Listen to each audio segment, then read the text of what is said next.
Movie की शुरुआत में हमें नैनीताल दिखाया जाता है, जो कि साल 2000 के टाइमलाइन पर चल रहा है। हनी और नादिया स्कूल की तरफ जा रहे होते हैं। नादिया हनी की बेटी होती है। फिर हम देखते हैं कि हनी नादिया को स्कूल के अंदर छोड़ते टाइम अलर्ट रहने के लिए बोलती है, क्योंकि हनी एजेंट है। अब हम देखते हैं कि हनी नैनीताल के छोटे से कैफे में काम कर रही होती है विवेक के साथ। विवेक उसका बिजनेस पार्टनर और एक अच्छा दोस्त भी होता है। और अब हनी बाजार चली जाती है सामान खरीदने के लिए, तभी एक एजेंट उसे फॉलो कर रहा होता है। हनी को भी पता चलता है और वह नादिया को मैसेज कर देती है, जिसमें लिखा था प्ले, मतलब उसे स्कूल में कहीं जाना था। और नादिया चुपके से वहां से निकल जाती है। और दूसरी तरफ हम हनी को देखते हैं, जो कि वहां से भागने लगती है। इसके साथ वह आदमी भी उसका पीछा करता है। नादिया इधर सिनेमा हॉल में होती है और अपनी मां को पेजर के थ्रू बता देती है कि और हनी अब डिसाइड करती है कि उसे एजेंट को ही टेक डाउन करना पड़ेगा। और जैसे ही हनी हथौड़ा लेकर उस एजेंट को मारने जाती है, वैसे ही पीछे से कोई उस पर हमला कर देता है। फिर हम देखते हैं कि हनी को किडनैप कर लिया गया है। वह दो आदमी गाड़ी चला रहे होते हैं और हनी डिक्की में बेहोश पड़ी हुई थी। अब सीन शिफ्ट होता है साल 1992 में, जहां हम देखते हैं बनी, जो कि एक पेशे से एक स्टंटमैन है। अब स्टंट खत्म होते ही बनी अपने दोस्तों से मिलता है, लूडो, चाको और उसका एक और दोस्त। वो चारों मिल रहे होते हैं, जहां पर लूडो बोलता है कुछ इम्पोर्टेंट इन्फॉर्मेशन है। और दूसरी जगह हम हनी को देखते हैं, जो कि फिल्म ऑडिशन दे रही होती है। शॉट वगैरह खत्म होने के बाद हनी के पास डायरेक्टर आता है और हनी को कॉम्प्रोमाइज करने के लिए कहता है, लेकिन हनी उसे लात मारकर चली जाती है। बाहर हनी अब बहुत अपसेट हो चुकी थी, वो अकेली बैठी होती है। तभी बनी उससे मिलने के लिए आता है। हनी बोल रही होती है कि मैं घर से भाग के इधर आई हूँ और मेरे पास बिल्कुल पैसे नहीं है। 3 महीने से मैंने रूम रेंट नहीं दिया है। हनी की ऐसी हालत देखकर बनी उसको एक ऑफर करता है कि मेरा दूसरा एक काम है, जहाँ पर मुझे एक्टिंग करना पड़ता है, तुम चाहो तो कर सकते हो। फिर हमें दिखाया जाता है बनी और उसके दोस्त, जो कि प्लान बना रहे होते हैं। डेविड डिसूजा, जो कि बिजनेसमैन है, वह एक हाईटेक चीज की डील आज करने वाला है और वो होटल में रहेगा और कल सुबह वह लंदन के लिए चला जाएगा। तो आज रात का ही हमारे पास टाइम है। लूडो स्मार्ट होता है, क्योंकि वह डिवाइस और टेक्नोलॉजी के बिना कोई भी मिशन सक्सेसफुल नहीं हो सकता। और सीन शिफ्ट होता है 2000 में, जहां पर हम देखते हैं कि हनी को होश आ चुका था और अपनी बेटी को मैसेज भेज देती है। और नादिया को मैसेज मिलते ही बाजार वाले शॉप में कॉल लगाती है विवेक को और बोलती है कि मैं सिनेमा हॉल में हूँ, मुझे पिक कर लो। और फिर से हमको 1992 दिखाया जाता है, जिसमें हनी काम करने के लिए मान जाती है। फिर हमें दिखाया जाता है डेविड डिसूजा को, जो होटल में घुसने के साथ उसका नजर पड़ता है। हनी और उसके बॉयफ्रेंड के बीच लड़ाई हो रही है, जो कि बिल्कुल फेक था। हनी और बनी वायरलेस एक दूसरे के साथ कनेक्ट थे। डेविड हनी की हेल्प करने के लिए आ जाता है और उसे एक ड्रिंक ऑफर देता है और दोनों ड्रिंक काउंटर पर चले जाते हैं। इसी टाइम पर बनी और उसके दोस्त डेविड के कमरे में चेक करते हैं। एक लाकर भी मिलता है, जिसमें पैसे और एक घड़ी होती है और ड्राइव उनको नहीं मिलता है, इसलिए वह बाहर आ जाते हैं और हनी भी वहां से निकल जाती है। और जाते ही बनी से पूछती है कि काम हुआ कि नहीं। बनी बोलता है कि वो ड्राइव हमें नहीं मिली। अब फिर से हनी डेविड से मिलती है और वो लोग रूम में जाते हैं और हनी उसके ड्रिंक में कुछ मिलाकर उसको बेहोश कर देती है। लेकिन हनी बनी के साथ वायरलेस में थी। हनी कैसे भी करके वो ड्राइव उसके एक जैकेट से निकाल लेती है और जब वो बाहर जाने लगती है, तभी डेविड होश में आ जाता है और हनी से पूछता है कि ड्राइव को कहाँ लेकर जा रहे हो। और यह बात वायरलेस में बनी सुन लेता है। अब हम देखते हैं कि ये लोग हनी को टॉर्चर कर रहे होते हैं। फिर हम देखते हैं कि बनी आ जाता है और सबको मारकर हनी को बचा लेता है और हार्ड ड्राइव भी ले लेता है। थोड़ी देर बाद डेविड को जब होश आता है, तो वो शान को इन्फॉर्म कर देता है कि हार्ड ड्राइव चोरी हो गई है। होटल के बाहर दूसरी जगह हम देखते हैं कि हनी और बनी एक बाइक में बैठ चुके होते हैं और उनके पीछे शान के लोग पड़ चुके हैं और गोलियां भी चला रहे होते हैं। शान एक गोली चला देता है, जो गोली सीधा जाके हनी को लगती है। अब हनी बनी बचते बचाते उधर से निकलते हैं। ये सब होने के बाद अगले दिन शान जुनी से मिलने के लिए जाते हैं। ये सब किसने किया? तब शान कहता है कि उन्होंने अपना फेस वगैरह कुछ भी नहीं दिखाया और उनके बीच एक लड़की भी होती है। फिर हमको बनी दिखाया जाता है, जो अपने बाबा से मिलने गया था। गुरु ही इस लोगों को इंटरेक्शन देता है और बनी उनको बाबा कहता है। बाबा को जाकर वह सब कुछ बताता है। बाबा फिर उसको समझता है कि भरोसा सिर्फ फैमिली पर करा जा सकता है और वो हमारी फैमिली नहीं है। अब साल 2000 का टाइम में हमें बनी दिखता है, जो साउथ रोमानिया के नाइट क्लब में गिटार बजा रहा होता है और उसके फोन पर एक मैसेज आता है। दूसरी जगह हम विवेक के घर में देखते हैं, जहां हम नादिया को भी देख पाते हैं। और दूसरी जगह हनी को देखते हैं, जिसे होश आ गई है। वह गाड़ी के डिक्की के सीट को काटकर गाड़ी के अंदर आ जाती है। फिर इन दोनों एजेंट के साथ हाथापाई करती है और दोनों को ही मारती है और दूसरे जगह हम वो विवेक को देखते हैं जहाँ पर केडी अपने कुछ लोगों के साथ आए थे। केडी दरवाजा ठोकता है और विवेक निकलता है। विवेक से वह पूछता है कि हनी ने बोला है कि हनी ने मुझे भेजा है उनकी बेटी को लेने के लिए। विवेक को थोड़ा शक होता है। वह बोलता है हनी ने तुमको भेजा है उनकी बेटी माया को लेने के लिए, और केडी बोलता है हाँ माया को लेने के लिए हनी ने भेजा है। तब विवेक बोलता है आप लोग कौन हो, उनका नाम तो माया नहीं है। केडी फिर पॉकेट से गन निकलता है और उसे शूट कर देता है और फिर नादिया को ढूंढने की कोशिश करता है। और ये दूसरी तरफ बनी रोमानिया में होता है जिसको उसको एक मैसेज मिला था। तो वह एक साइबर कैफे में जाकर जब वह डाटा वगैरह चेक करता है उसको पता चलता है कि उसकी एक बेटी भी है और हनी अब तक जिंदा है और वो लोग प्रॉब्लम में है और नैनीताल के किसी भी जगह पर वह हो सकते हैं। फिर हम देखते हैं कि वह जल्द से जल्द नैनीताल पहुंचता है और वह एक ऑर्फनेज में बनी पाला है। उसके बचपन के कुछ सीन हम देख पाते हैं और फिर से इधर उधर ढूंढने लगता है क्योंकि उसे लगता है कि इधर से कुछ ना कुछ सुराग उसे मिलेगा। फिर ढूंढते ढूंढते उसे अपना दोस्त चाको मिल जाता है और दोनों अच्छे से ही मिलते हैं। चाको बोलता है कि तुझे भी वह डाटा दिखा था, हनी जिंदा है और तुम दोनों का एक बच्चा भी है। फिर ये लोग ऑर्फनेज के नीचे जाते हैं जहां उनका एक लोकेशन होता है और पुराने गन सब कुछ निकालते हैं। हम फिर से उसी टाइम में चले जाते हैं जहां पर केडी नादिया को ढूंढ रहा होता है और नादिया अपनी माँ को पेजर पर मैसेज कर देती है और खुद घर से बाहर चली जाती है और केडी को नादिया नहीं मिलती। अब नादिया सीधा मार्केट की तरफ भागने लगती है और अब हनी को मैसेज मिलता है और वह गन्स पॉइंट पर गाड़ी रुकवाती है और मार्केट की तरफ जाने लगती है और हनी नादिया मिल जाते हैं। अब हमें 1992 में दिखाया जाता है जहां पर बनी अपने बाबा से मिल रहे होते हैं। वो लोग बात कर रहे होते हैं कि इस लड़की पर कैसे भरोसा किया जाए। बनी बोलता है कि मैं उसको बहुत पहले से जानता हूँ, ये कभी हमारे लिए रुकावट नहीं बनेगी, और प्रोजेक्ट तलवार के बारे में पूछता है लेकिन बाबा उसे बताता है कि यह एक ट्रैकिंग डिवाइस है, इसे हम दुनिया में किसी को भी ट्रैक कर सकते हैं। अगर यह किसी गलत हाथ में चला गया तो वह इकोनॉमिक्स को भी कंट्रोल कर सकता है और दुनिया को भी। दूसरी तरफ 1992 में हम जूनी और शान को देखते हैं जो कि ऑलरेडी पता लगा चुके थे कि हनी कौन है क्योंकि बार वाले फुटेज में उनका फोटो आया था। फिर हमको हनी को दिखाया जाता है जो कि बेहोश हुई पड़ी है, जिसे गोली लगी थी। वह अपने फ्लैशबैक को याद कर रही होती है कि कैसे वो एक महल से छूट के आई है और उसकी शादी भी पहले हो चुकी है और उनके पति भी मर चुके हैं। जब वह छोटी थी तो उसके पापा महल में नौकर का काम करते थे। फिर हम देखते हैं कि हनी को होश आ जाता है और अब बनी उससे मिलकर उसको सब कुछ बताता है कि तुम्हारे पुराने आइडेंटिटी मिटाना पड़ेगा क्योंकि उनको सब कुछ पता चल चुका है कि तुम कौन हो और इस कारण से तुम्हारी जान को खतरा है। फिर हनी बनी के पास्ट लाइफ के बारे में पूछती है जिस पर बनी बताता है कि मेरे पापा एक पुलिस ऑफिसर थे, मैं और मेरी मम्मी पापा एक शादी में गए थे। अचानक उधर से कुछ लोग गोलियां चलाने लगे, मेरे पापा ने मुझे छुपा दिया लेकिन शादी में कोई नहीं बच पाया। वो लोग लूटपाट करके सब कुछ लेकर चले गए थे। यही मेरी पास्ट लाइफ है। फिर मैं ऑर्फनेज में चला गया और ऑर्फनेज में मुझे बाबा मिले और हम इन्हीं के लिए काम करते हैं। फिर हमें साल 2000 में दिखाया जाता है कि बनी और चाको कोशिश कर रहे हैं कि वो लोग पता लगा ले कि हनी कहाँ है। वो कोऑर्डिनेट्स कोई तो उसे मैसेज भेज रहा होता है। उसे जब बनी पूछता है कि सेफ हाउस किधर है तब वो नैनीताल के सेफ हाउस का पता बता देता है। फिर बनी इस हाउस चेक करने के लिए निकल जाता है और दूसरी जगह हनी भी उसी सेफ हाउस पर जा रही होती हैं। और फिर से 1992 दिखाया जाता है जहां हनी की आइडेंटिटी छुपाने के लिए एक घर में उसे रखा गया होता है और बनी उसका ख्याल रख रहा होता है और इन दोनों में भी धीरे धीरे नजदीकियां बढ़ने लगे थे। अगले दिन सुबह हनी बनी से कहती है कि मुझे भी तुम्हारी तरह एजेंट बनना है। तो बनी पहले बहुत मना करता है पर बाद में मान जाता है और फिर वो अपने बाबा से परमिशन मांग के हनी को ट्रेनिंग देने लगता है।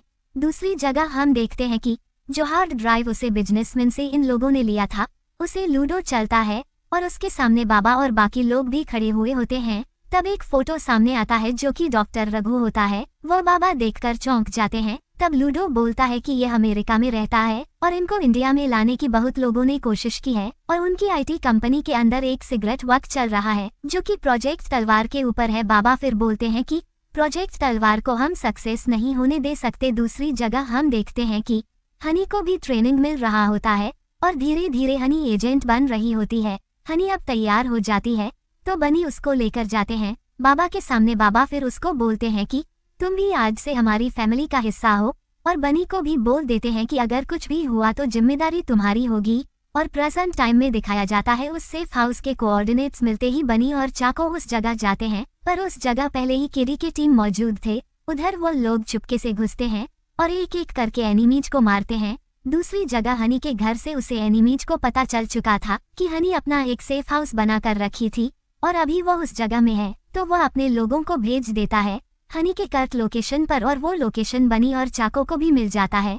बनी वहां से निकलने वाले होते हैं, तभी केडी आ जाता है और केडी के साथ इन दोनों का फाइट होता है और बनी तब एक ग्रेनाइट छोड़कर उधर से भाग जाता है और जल्द से जल्द अपनी बेटी और हनी के पास पहुंचना चाहता है।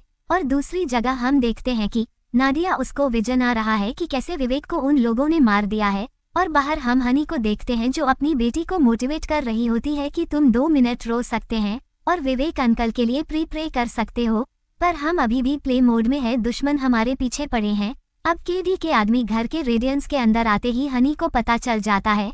वो अपनी बेटी को बोलती है कि किसी सेफ जगह छुप जाओ। फिर हम नादिया को देखते हैं जो कि अपने वेपन्स को रेडी कर रही होती है। फिर एक एक करके सारे दुश्मन घुसने लगते हैं और उनके साथ लड़ाई करने लगती है। इस लड़ाई में हनी को बहुत ज्यादा चोट लगते हैं, लेकिन फिर भी वह अपनी बेटी को लेकर भाग जाती है। दूसरी जगह केडी को कॉल आता है कि हनी यहाँ से भाग चुकी है। केडी भी जिंदा था, वो ग्रेनाइट से भी नहीं मारा था।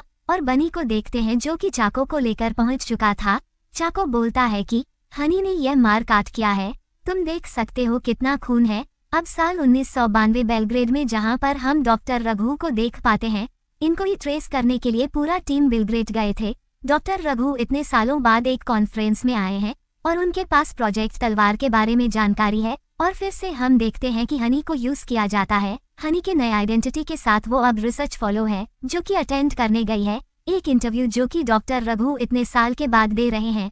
वैसे ही वह प्रिटेंड कर रही होती है, पर डॉक्टर रघु की नज़र हनी को देखकर अटक जाती है क्योंकि हनी के लुक्स उसके पत्नी की तरह थी। हनी उसे फर्स्ट मिलने के लिए जाती है और बोलती है कि आई एम ग्लैड कि आपका इंटरव्यू में अटेंड कर पाए, और छोटे मोटे तारीफ करके एक चम्मच गिरने के बहाने से उसके कोट पर एक बग लगा देती है, जिसे डॉक्टर रघु जो भी बात करेंगे लूडो और पूरी टीम वह सब कुछ सुन पाएंगे। फिर प्रेजेंट टाइम में हम हनी को देख पाते हैं जो कि अपनी बेटी को लेकर निकल जाती है, लेकिन चोट लगने की वजह से गाड़ी नहीं चला पाती और अपनी बेटी से कहती है कि मैं थोड़ी देर आराम करके गाड़ी चलाऊंगी, तब तक तुम गाड़ी में रहना। लेकिन नादिया मेडिसिन लेने के लिए शॉप में चली जाती है। दूसरी जगह बनी को सेफ हाउस से जो बैग मिला था उसमें से बनी को अपनी बेटी का फोटो भी मिलता है। वह अपनी बेटी की फोटो देखकर इमोशनल हो जाता है और फिर से 1992 दिखाया जाता है जहां पर हम विलगेट में देखते हैं जो डॉक्टर रघु मिलते हैं जूनी और शान से, और मिलने के बाद बोलते हैं कि अपने स्पाई मेरे इर्द गिर्द से हटा लो, मैं जिनसे मिलने वाला हूँ वह मेरा अच्छा दोस्त है। उसे अगर थोड़ा सा भी भनक लगा कि कोई स्पाई हमारा पीछा कर रहा है तो पूरा सब कुछ कैंसिल करके चला जाएगा। डॉक्टर रघु की बात जूनी और शाम को तब मारना पड़ता है। फिर से हम देखते हैं कि डॉक्टर रघु अपना इंटरव्यू दे रहे होते हैं और जहां पर हम देख पाते हैं कि वो इंटरव्यू ऑलरेडी अटेंड कर रही होती है। हनी डॉक्टर रघु इंटरव्यू में प्रोजेक्ट तलवार के बारे में बोल रहे होते हैं कि इसके थ्रू हम किसी को भी ट्रैक कर सकते हैं। ये प्रोजेक्ट का डाटा अगर गलत हाथों में पड़ गया तो ये प्रोजेक्ट पूरे दुनिया को खत्म कर सकता है, क्योंकि वह चाहे तो कुछ भी कर सकते हैं। सरकार गिर सकते हैं, सरकार बना सकते हैं। ये सारे बातें बहुत ध्यान हनी सुन रही होती है। हनी फिर से इंटरव्यू खत्म होने के बाद उनसे मिलती है और मिलने के बाद उसे फिर से अच्छे बातें करने लगती है। हनी के कान में एक वायरलेस था जिसके साथ वह बात कर रही होती है लूडो के साथ। अब हनी साउथ इंडियन डिश खाने के लिए बुलाती है और अब दोनों खाना खा रहे होते हैं। तब हनी पूछती है कि आप कौन सी टेक्नोलॉजी के बारे में इंटरव्यू दे रहे थे। प्रोफेसर बोलते हैं मैं और मेरी बीवी इस प्रोजेक्ट में काम कर रहे थे। सैटेलाइट मॉनिटरिंग टेक्नोलॉजी से हम दुनिया के क्राइम रेट को कम कर सकते हैं और उस प्रोजेक्ट के अंदर दुनिया भर के एजेंसी के नज़र है जो तो इस प्रोजेक्ट को बचना पड़ेगा। जब ये सब कुछ बात कर रहे होते हैं तो हनी बेहोश हो जाती है। अब दूसरी जगह हम प्रेजेंट टाइम में हनी को देखते हैं जिसे चोट लगी थी और उसकी बेटी उसके लिए दवाई लेने के लिए गई थी। जब वह वापस आती है तो उसकी माँ उसे बहुत डांटती है। डांटने के बाद गाड़ी लेकर दूसरी जगह जाते हैं। अब हम फिर से साल 1992 में हम देखते हैं बाबा उसके साथ केडी भी होता है। पहले केडी भी बाबा के लिए काम करता था। केडी को बाबा इंट्रोड्यूस करते हैं और बोलते हैं कि तुम भी इस टीम के लिए काम करोगे। बनी इस टीम का लीडर है। फिर से हमें प्रेजेंट टाइम में दिखाया जाता है जहां पर हम चौक और बनी को देखते हैं जो सीधा लूडो को कॉल करते हैं और उसे कहते हैं कि तुझे बाबा की सारी फाइल हमको शेयर करनी पड़ेगी, लेकिन इस पे रिस्क है। लेकिन फिर लूडो काम करने के लिए मान जाता है। दूसरी जगह हम एक कॉल को देखते हैं जो कि सैटेलाइट कॉल होता है। ये कॉल बाबा ने किया था जिस लोगों को भेजा था हनी को मारने के लिए, और हनी ने वह फोन चुरा लिया था। जब हनी कुछ नहीं बोलती तो बाबा समझ जाते हैं कि यह हनी है और वह बोलने लगते हैं कि तुम्हारे पास मेरा कीमती चीज है, वो मुझे चाहिए, वरना मैं तुम्हें और तुम्हारी बेटी को मारने के लिए मैं किसी आदमी को भेजूंगा। ये सुनकर हनी अपनी बेटी को लेकर निकल जाती है।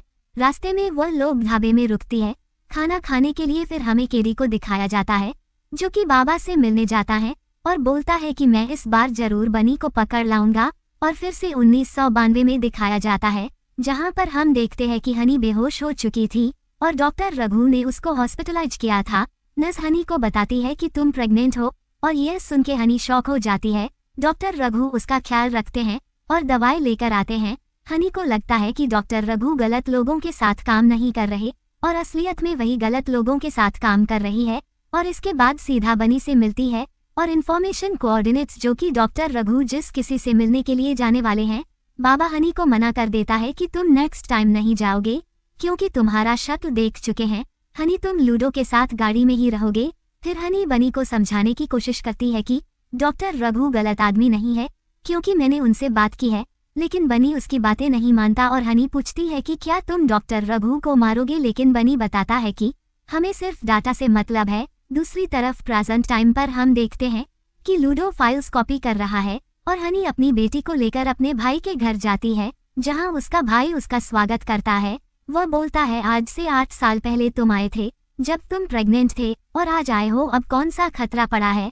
हनी बोलती है कुछ दिनों तक रहूंगी फिर चली जाऊंगी। दूसरी जगह बनी लूडो चाको एक साथ मिल चुके थे लूडो के अड्डे पर। फिर हमें 1992 का सीन दिखाया जाता है जहां पर हम डॉक्टर रघु को देखते हैं जो किसी से मिलने आए थे। दूसरी तरफ हम हनी चौकों को भी देखते हैं, उसके साथ केडी भी होता है जो कि नजर गड़ाए बैठे हुए थे, उसको भी वो टेक चाहिए था।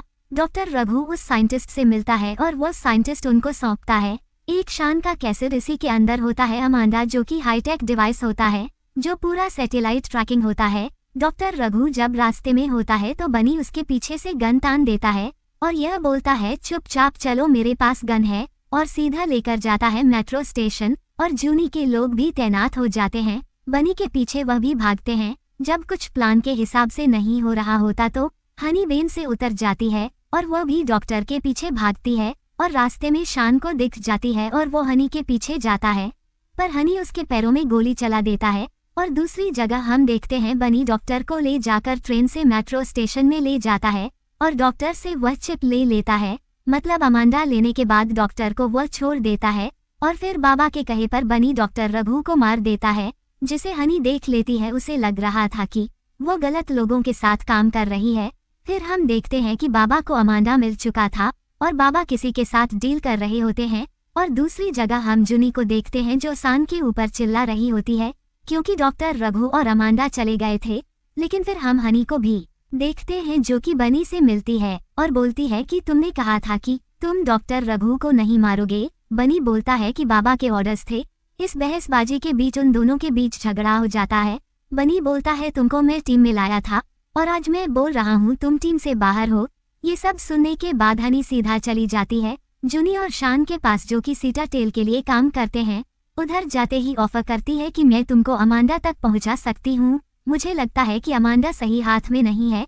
तभी जूनी के पास कोई ऑप्शन नहीं था हनी के ऊपर भरोसा करने के अलावा। फिर से हम देखते हैं जहां बनी बाबा हनी और केडी को जो मीटिंग कर रहे होते हैं कि हमारे पास अमांडा आ चुका है, अब हम हमारा एक सिस्टम बनाएंगे जहां से हम ट्रैकिंग करेंगे और पूरे वर्ल्ड को सुधरेंगे। हम एक नया वर्ल्ड बनाएंगे। बनी बोलता है कि बाबा हम तो इसे रोक रहे थे यूज करने के लिए और हम ही इसे उसे कर रहे हैं। तब बाबा बोलते हैं हम अच्छे लोग हैं। बनी जान जाता है कि वो वेपन गलत हाथ में पड़ चुका है। फिर से हमको प्रेजेंट डे में दिखाया जाता है जहां हम हनी को देखते हैं जो एक मूवी कैसेट देख रही होती है और नादिया बार बार रिवाइव करके देख रही होती है कि उसके पापा कैसे दिखते हैं। हनी डिसाइड करती है कि इस खतरा को रोकना पड़ेगा और शान उसको प्रोटेक्शन प्रोवाइड करेगा।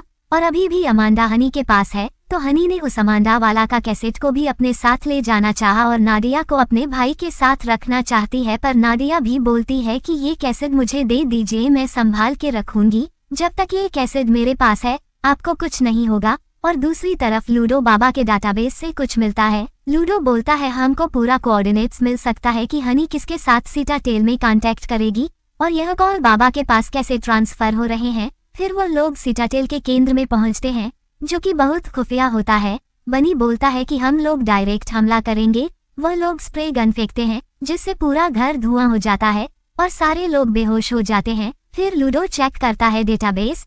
फिर हम देखते हैं कि हनी कांटेक्ट करती है शान को और बोलती है कि मुझे प्रोटेक्शन चाहिए और तुम लोगों को जो चाहिए वह मेरे पास है अमांडा। अभी फिर से 1992 का सीन दिखाया जाता है जहां पर बाबा और उसके लोग देश छोड़ने वाले थे और उसके पास था अमांडा। गाड़ी में हनी बनी दोनों ही थे। गाड़ी में हनी ट्रैकर लोकेशन ऑन कर दिया था जिससे सीटाटेल के लोगों को पता चल चुका था कि वो लोग की गाड़ी में अमांडा है। फिर अचानक से फायरिंग शुरू हो जाती है और एक दूसरे को चेजिंग करने लगते हैं। धीरे धीरे बाबा की गाड़ी ब्लॉक हो चुके थे। केडी और बनी कोशिश कर रहे थे कि बाबा को कैसे भी करके सेफली उधर से लेकर चले जाए। फिर सान उन लोगों को ब्लॉक कर देता है और पूरा घेराव बना लेता है। इस बीच बाबा को हनी के ऊपर शक हो जाता है पर हनी पीछे से दरवाजे से निकल जाती है अमांडा को लेते हुए और बाबा जब हनी के ऊपर गोली चलाने के लिए जाता है तब बनी उसे रोक देता है। बाबा फिर बनी को बहुत थप्पड़ मारता है और यह बोलते हुए कि मैंने तुझे पहले ही मना किया था कि अपने परिवार बसाना चाहता है, ये तेरा परिवार नहीं है। फिर बाबा की गाड़ी ब्लास्ट हो जाती है लेकिन बनी उसको बचा लेता है। बाबा को बचाने के बाद और सीधा हनी के पीछे जाता है और उसे उसके ऊपर गन तान देता है। लेकिन हनी बोलती है कि अगर तुम्हें गोली मारना है तो चला दो मेरे ऊपर और हमारे बच्चे के ऊपर। फिर हनी वहां से चली जाती है। वो गाड़ी स्टार्ट करती है पर उसके पीछे केडी था और वो उसे गाड़ी को शूट करके ब्लास्ट कर देता है। और फिर हम बाबा को देखते हैं जिनको अरेस्ट कर लिया जाता है। अब बाबा से मिलने के लिए जुनी आती है और बोलती है तुमने मेरे पति को मार डाला जो कि पहले सीटाटेल के लिए काम करता था। अब वो अमांडा के साथ पूरी दुनिया में दहशत मचाएगा, ऐसा मैं होने नहीं दूंगी। अमांडा किधर है? तब बाबा कहते हैं अमांडा तो मेरे पास भी नहीं है, वो डिस्ट्रॉय हो चुकी है। अब हम प्रेजेंट टाइम में हनी को देखते हैं जो प्रोटेक्शन के लिए शान से बोली थी। शान ने उसको कोऑर्डिनेट्स भी भेजा था पर जब हनी कोऑर्डिनेट्स पर जाती है तो उसे और कोई नहीं बल्कि बनी मिलता है, वो भी गन्स के साथ। उसको लगता है कि बनी उसको मारने आया है पर ऐसा नहीं था। बनी के साथ उसका हाथापाई होता है पर बनी उसे समझाता है कि सीटाटेल एक मॉल है, तुम जो इधर आए हो उन लोगों को पता चल चुका है, तुम्हारे ऊपर हमला हो सकता है।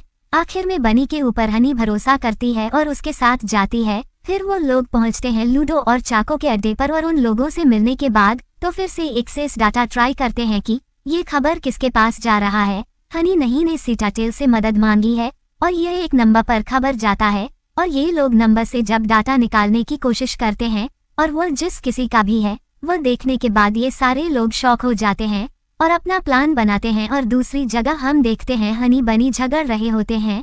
बनी बोलता है मुझे 8 साल में लगने लगा था कि तुम मर चुके हो पर कभी कभी ऐसा एहसास होता था कि तुम सही हो। हनी बोलती है तुम्हारी दुनिया तुम्हारे बाबा थे इसलिए मैं तुम पर ट्रस्ट नहीं कर सकती थी। फिर बनी बोलता है मैं तुमसे बहुत प्यार करता हूँ इसलिए मैंने तुम्हें उस दिन गोली नहीं मारी। फिर वो लोग अपनी बेटी के बारे में बातें करते हैं। हनी बताती है कि वो बड़ी होकर एजेंट बनना चाहती है। वह बोलती है कि मुझे पापा की तरह बनाना है, जैसे पापा ने आपको सिखाया आप मुझे सीखना। उसको 4 लैंग्वेज आते हैं, कराटे वगैरह भी अच्छे से कर लेती है। फिर हमको सीटाटेल का जेल दिखाया जाता है साल 1999 जहां पर हम बाबा को देखते हैं जो कि जुनी से मिल चुका है और हनी जिंदा है। ये बात जुनी ही लिख कर रही थी। कुछ दिनों बाद ये जेल से छूट जाता है और एक्टिव हो जाता है। फिर हम हनी को देखते हैं जो कि शान से मिलती है और उसे सब कुछ बता देती है और प्रूफ भी दे देती है कि जुनी मिली हुई है बाबा के साथ। अब हम बाबा को देखते हैं जो कि अनाथालय के बच्चों को भड़का रहा था। तभी बनी बोलता है आप फिर से वह तकनीक यूज कर रहे हो जो कभी फेल नहीं होता, अनाथ बच्चों को उठाना। दूसरी जगह हम शान को देखते हैं जो कि जुनी को बोलता है कि तुमको हायर अथॉरिटी बुला रहे हैं, अपना दिख सभी छोड़ दो। दूसरी जगह हम बानी को देखते हैं जो कि बाबा से बोल रहे होते हैं आपने हनी और मेरी बेटी के पीछे लोग भेजे उनको करने के लिए। आप बोलते हो हमेशा कि आप मुझे बेटे मानते हो और अमांडा को शूट करके वहां से चला जाता है। दूसरी जगह हम केडी को देखते हैं जो कि चाको के घर गया था पूछताछ करने के लिए और उसकी बीवी से अच्छे से बात करता है और चाय मांगने के बहाने उसको किचन में भेज देता है। वह चाको के घर से डॉक्यूमेंट ढूंढने की कोशिश करता है, लेकिन चाको की वाइफ ये सब कुछ करते हुए देख लेती है और चाको का बेटा भी फुटबॉल खेल रहा होता है। फिर कैरी को उसके भाई का कॉल आता है और कहता है कि बाबा ने बनी और उसकी फैमिली को छोड़ने के लिए कहा है, लेकिन केरी से डिसीजन चेंज नहीं करता और उसका भाई भी साथ देता है। फिर ये लोग लूडो के अड्डे पर जाता है, लेकिन लूडो ने सारी डाटा डिलीट कर दिया था और बनी को मैसेज भी कर दिया था कि ये लोग तुम्हारे पीछे आने वाले हैं। हनी और बनी को पूरा मैसेज मिल चुका होता है और ये लोग अपनी बेटी से मिलते हैं और हनी बताती है कि यही तुम्हारे पापा है। बनी तभी अपने बच्ची को गले लगाते हुए कहते हैं कि आज से तुम्हें डरने की कोई जरूरत नहीं है। अब ये तीनों ही इमोशनल चुके थे। फिर हम देखते हैं केरी को जिसे कोऑर्डिनेट्स मिल चुके थे कि अब हनी किधर है। अब वो अपने टीम को लेकर पहुंच जाते हैं। उधर हनी ने अपने भाई के साथ नादिया छोड़ा था और ये दोनों निकल जाते हैं। एक्शन करने के लिए फाइट होता है, बहुत ही ज्यादा गोलियां चलाते हैं, ब्रूटल फाइट होती है। हनी के ऊपर शॉटगन से भी फायर होता है, फिर भी वह स्टेबल थी। इस हाथापाई में हम देखते हैं कि केरी का भाई मर चुका होता है और हनी बनी अपने बच्चों को लेकर गाड़ी से निकल जाते हैं, पर केरी उनका पीछा नहीं छोड़ता क्योंकि उसे अब अपने भाई का बदला लेना था। केरी जब उन लोगों का पीछा कर रहा होता है तब बनी के गाड़ी का एक्सीडेंट हो जाता है। बनी बोलता है किसी एक को उन लोगों को रोकने के लिए रुकना पड़ेगा। अभी नादिया सबसे ज्यादा इम्पोर्टेंट है, मैं उन लोगों को रोकता हूँ, तुम नादिया को ले जाओ। हनी तब बच्चे को लेकर चली जाती है और उधर बनी रुकता है केडी से फाइट करने के लिए। केडी के आते ही उन दोनों में फाइट होता है और एक दूसरे को गोली मार के धराशायी कर देते हैं, लेकिन थोड़ा थोड़ा जान उस दोनों में बचा होता है। अब बनी बोलता है बाबा के झांसे में तू भी आ गया, जो बातें पहले मुझसे बोलते थे वो बातें अब तुझे बोलेंगे। हम लोग सिर्फ उनके लिए मोहरे हैं, एक जाएगा तो दूसरा आएगा, लेकिन मुझे अपनी फैमिली के पास जाना है। इसलिए अब आइकॉनिक सीन आता है जहां कैमरा पूरा रोल हो रहा है और बनी के हाथ में गन्स होता है और दूसरी जगह हम नादिया को देखते हैं जो कि अपने पापा के लिए प्रे कर रही थी कि वो जिंदा बच जाए और उनके पास लौट आए। और इसी के साथ यह एक्सप्रेशन खत्म होता है सारे एपिसोड के साथ।